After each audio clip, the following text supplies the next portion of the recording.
Non mais parce que voilà, enfin ça fait quand même une sacrée pile.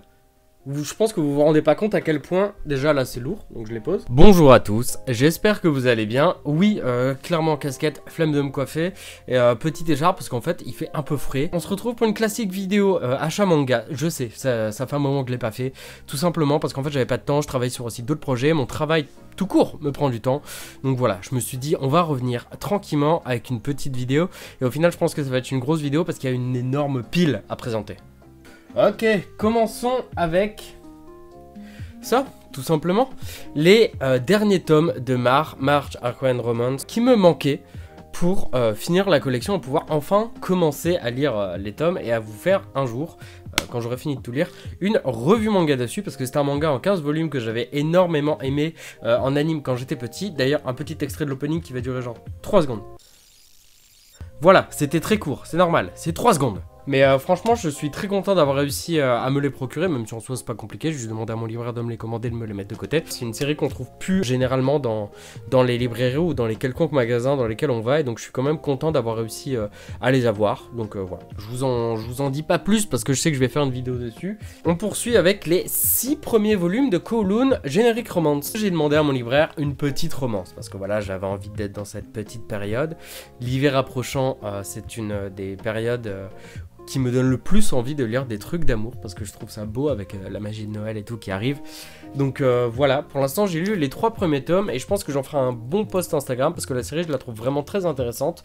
La romance est très bien amenée, le dessin fait très old school, tandis que scénaristiquement c'est un peu plus futuriste parce qu'il y a un truc qu'on essaie de créer pour pouvoir aller dessus et pour pouvoir potentiellement quitter la Terre. Et à travers tout ça, donc il y a une romance qui se passe à Kowloon, qui est donc un grand quartier. On tourne autour principalement de 2 agents immobiliers qui sont attirés l'un par l'autre mais qui ont un passé commun plutôt étrange, en tout cas il semblerait. Et je vous laisse découvrir la suite parce que franchement je trouve cette série fantastique. C'est l'autrice d'ailleurs de Après la pluie, notez-le, très important, Après la pluie qui était un chef-d'œuvre. On poursuit avec le tome 2 de Onera, évidemment, que j'ai acheté, pour qui vous me prenez, que j'ai énormément aimé, mais que je n'ai pas encore lu. J'ai bien aimé le premier volume mais j'ai pas encore pu prendre le temps de lire le deuxième tome, alors que je l'attendais avec une extrême impatience quand le premier était sorti. Donc promis, ce soir, le jour où je tourne la vidéo, le 29, et ben ce soir je lis le tome. Vous pouvez me demander d'ailleurs en commentaire ce que j'en ai pensé, et pas de soucis, je vous répondrai.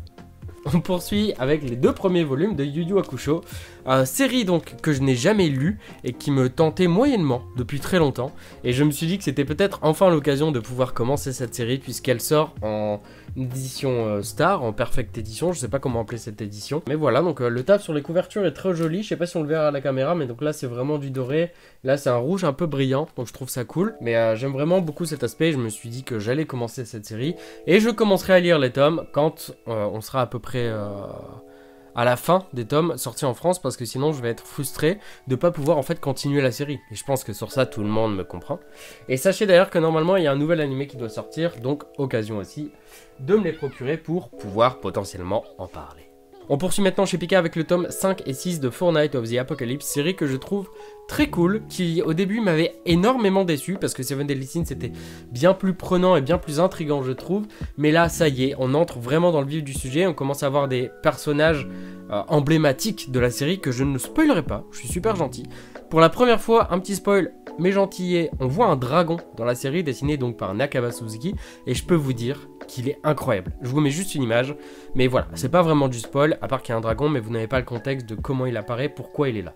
Donc, voilà. Et Arthur est un connard. Voilà. On poursuit avec le tome 21 de Dreamland et le tome 1 remaster. Donc j'ai maintenant 3 fois le tome 1 dans les 3 versions que Renault a sorti, parce que j'adore Dreamland. Et le tome 21 est une masterclass. Et je pense qu'après la vidéo achat manga, d'ici très peu de temps, sortira une vidéo consacrée au volume 21 de Dreamland et à Dreamland de manière générale. Je referai, comme je l'avais dit il y a un moment, une revue manga sur Dreamland parce que ma revue a été supprimée de YouTube à cause des droits d'auteur, alors que la vidéo a été sortie il y a 4 ans. Donc ils ont mis 4 ans à comprendre qu'il y avait un souci. Ça aurait été mieux de me le dire au tout début, quand j'avais encore les rushs et que j'aurais pu modifier certaines choses. Mais c'est pas grave, je retournerai ma vidéo d'une meilleure manière encore, en essayant de faire un gros travail dessus, parce que Dreamland mérite une grosse vidéo avec un gros taf dessus, tout simplement. Mais tome 21, masterclass, je l'ai trouvé phénoménal. Renaud, t'es un dingue dans ta tête, ton histoire est incroyable et à chaque tome, c'est impossible de prédire si on arrive proche ou non de la fin. Bref, Dreamland, tome 21, masterclass. On poursuit avec le tome 9 de The Red Rat in Hollywood, tome que je n'ai pas lu, tout simplement pour la bonne raison qu'en fait la série vient de se terminer et en fait je me suis rendu compte que je n'avais pas le tome 7. Donc je n'ai pas pu conclure la série. Mais je trouve cette série fantastique parce qu'en fait ça parle de cinéma, de communisme et je trouve ça super intéressant de voir en fait ce qui s'est passé à l'époque puisque l'auteur le dit lui-même à chaque fois tout ce qu'il recherche de ce sur quoi il s'est inspiré pour pouvoir nous en faire un manga qui relate de faits réels et je trouve ça incroyable. On poursuit avec le tant attendu tome 34 de My Hero Academia que j'ai trouvé fantastique. America débarque et son pouvoir est fou. Ce tome est fou, il se passe des choses incroyables, des retournements de situation de dingue. C'est comme un peu Harry Potter, je trouve. On a connu ce manga il y a longtemps, quand on était un peu jeune. Puis quand on grandit, ça devient un peu plus sombre au fur et à mesure qu'on découvre les différents problèmes de la vie quand on devient adulte ou adolescent ou quoi que ce soit. Et je trouve ça fantastique. Cette série est incroyable. Je sais pas ce que vous en pensez, mais moi je trouve cette série incroyable. Beast Complex tome 2, que je n'ai pas lu, pour la simple et bonne raison qu'en fait, j'ai peur de ne pas retrouver la magie que j'avais avec Beastars, et donc en fait, je préfère ne pas prendre le risque de commencer cette série, afin de ne pas être déçu. Oui, déçu. La danse du soleil et de la lune, chef-d'œuvre, masterclass, mélange de fantaisie, de romance, de tranches de vie, d'époque, et j'espère sincèrement que cette histoire, ce manga, fera naître le jour un animé pour que cette œuvre soit plus visible par beaucoup plus de monde, parce que c'est une œuvre qui mérite d'être partagée et d'être montrée et d'être bien plus connue que ce qu'elle n'est actuellement, et je trouve ça dommage que peu de gens en parlent alors que cette série est incroyablement dingue. Voilà. Le tome 20 de Tokyo Revengers, qui était une claque monumentale, comme tous les tomes de Tokyo Revengers. Ça y est, le manga arrive à sa conclusion finale. C'est très brutal comme annonce, ça a été très brutal. Mais ça y est, ça arrive. Donc j'espère que l'auteur aura pu faire la fin qu'il avait envie de faire et non pas une fin moyenne et décevante, tout simplement parce qu'en fait il a été poussé à bout et les maisons d'édition à un moment se sont dit écoute non frère, ça va plus ce que tu fais, arrête. J'espère vraiment que c'est ça, que c'est lui qui a pu conclure. Alors là il faut en parler. Spy Family est une série incroyable pour moi. Elle est drôle, elle est triste, elle est imprévisible, surtout Anya.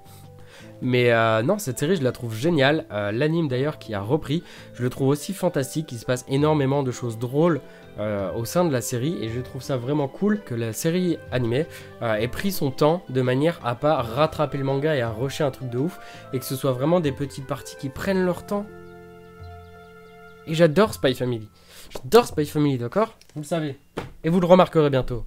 Dan Dadan, série que je ne peux commencer pour la simple et bonne raison qu'on en parle tellement de manière négative que j'ai peur de commencer cette série et d'avoir déjà un aspect négatif alors que je la connais pas encore, je la découvre. Enfin si, j'ai lu le premier tome, mais en fait on m'en a dit tellement de mal que j'arrive pas à commencer, j'arrive pas à avoir mon avis objectif dessus parce que quand je lis quelque chose, je suis en mode bah oui, je suis d'accord avec tout ce qu'on m'a dit pour l'instant. Donc c'est une série assez difficile pour moi à commencer, mais quand j'arriverai à la lire, vraiment avec ma vision de l'histoire, je pense que ce sera très intéressant et que vous aimerez mon avis. Rent a Girlfriend, pareil, série que j'adore, mais ça c'est des séries que j'aime lire dans mon petit lit le soir quand je suis dans le mood d'avoir un petit brin de romance. Et pour l'instant, je n'ai pas énormément ce mood, donc je ne peux pas me mettre à lire une série que je n'ai pas envie de lire si je n'ai pas le mood. Voilà. Et je pense que sur ça on est beaucoup à être dans la même situation. Soul Land, tome 12, pardon. Je rappelle que... En fait, on me les a envoyés à partir du 9. Donc j'ai 9 au 12, mais j'ai pas ceux d'avant. Donc c'est difficile d'en parler. Donc pour l'instant, je n'en parle pas. Todag, tome 17, que j'ai fini de lire et que j'ai trouvé cool. Sachez, Nazca Edition, que je ne vous ai pas oublié. Je sais que je vous ai promis d'en parler. Je sais que je vais en parler. Mais pour l'instant, je ne l'ai pas encore fait pour la simple et bonne raison que les revues manga, quand j'en fais, j'ai envie que ce soit de la qualité. Là, je m'adresse à tout le monde. J'ai envie que ce soit une vraie qualité. J'ai envie que quand on découvre l'œuvre, la revue manga que je fais, on se dise putain, si, c'est drôle. C'est vrai ce qu'il dit, c'est bien amené, c'est un peu dynamique. Enfin, c'est dynamique tout court. C'est dynamique et que vous fassiez pas chier en regardant la vidéo, tout comme moi je me fais pas chier en la tournant ou en l'écrivant. Et en ce moment c'est un peu difficile de retrouver ce petit mood Oula, tout se casse la gueule derrière. C'est pourquoi il y a un peu moins de vidéos en ce moment. Et donc voilà. Et il se passe aussi beaucoup de choses dans ma vie. Donc j'ai un peu moins de temps en ce moment pour tourner. Mais dès que j'ai une petite occasion... Oh, j'ai postillonné. Dès que j'ai une petite occasion, je sors ma caméra, mon petit micro, mon PC pour enregistrer. Oh, pardon. Et je tourne et ça me fait plaisir. On poursuit avec le tome 12 de Full Metal, je l'ai pas lu. Naruto, je l'ai lu. Il y a très longtemps, parce que je connais déjà l'histoire. Mais à la fin, il y a un petit chapitre bonus, merde, au crayonné. Et je trouve ça du coup vraiment cool de pouvoir découvrir un peu des petits chapitres qu'on n'a pas eu dans le manga normal, original quoi, qui sont pas sortis. Je trouve ça vraiment cool et il se passe tellement de choses en fait dans ces petits tomes en perfecte édition que j'aime découvrir et redécouvrir Naruto à travers les grands tomes. Et je pense que je ferai une petite chronique de tome par tome pour voir un peu ce que j'en pense avec mon œil d'adulte. Oui, je suis adulte. Et un peu vous donner mon ressenti vis-à-vis de tout ça quoi. Vanida, un petit goût de noisette, voilà, c'est pas du manga, mais c'est une lecture que je rêve de dévorer depuis très longtemps et que comme le tome 3 là est sorti, je vais la dévorer. Et d'ailleurs, dans le tome 3, il y a un petit clin d'œil à ma librairie. Bon, je sais plus où c'est, j'ai pas envie de trouver. Mais enfin, je trouve ça vraiment cool de voir des petites couleurs à chaque fois par petite histoire mise en avant et tout ça. Le dessin est très léger, très vivant. Très positif, je trouve. Et voilà, série que j'avais envie de lire depuis un moment. Et je pense que j'en parlais parce que parler des séries françaises, c'est très important, même si c'est pas du manga. Quand c'est bien fait, il faut en parler. Et on va conclure avec ce tome, Le Grand Arbre au centre du monde de chez Inis Éditions, que je ne m'attendais pas à recevoir pour la simple et bonne raison qu'à un moment, je me suis un peu déconnecté des réseaux. Je pense que vous l'avez remarqué. Et j'avais complètement oublié qu'il le sortait du coup, parce que j'avais raté l'annonce. Et quand je l'ai reçu dans ma petite boîte aux lettres, quelle surprise! Et une bonne surprise. Mais j'ai hâte d'en parler. J'ai hâte de le lire. Ça, c'est une lecture que je vais, je pense, dévorer assez rapidement. Parce que je ne connais pas du tout. J'ai aucune idée de ce que c'est. Et j'aime pas trop lire les synopsis quand on m'envoie des choses. Comme ça, je découvre vraiment l'œuvre quand je la lis. Et comme ça, quand j'en fais un post Instagram... Oui, un post Instagram va arriver. Je n'ai que de la surprise. Donc voilà. J'en parlerai très bientôt. Mais pas tout de suite.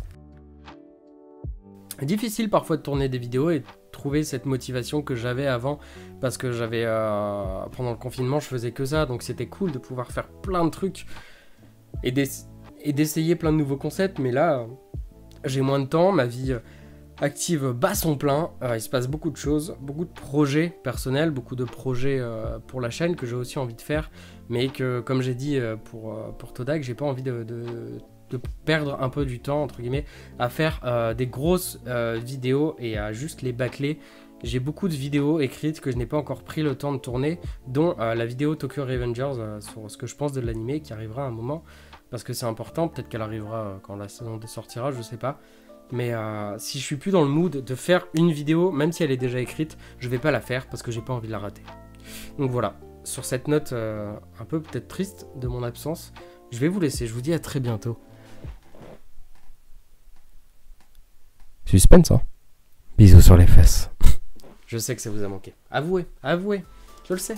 Je sais tout.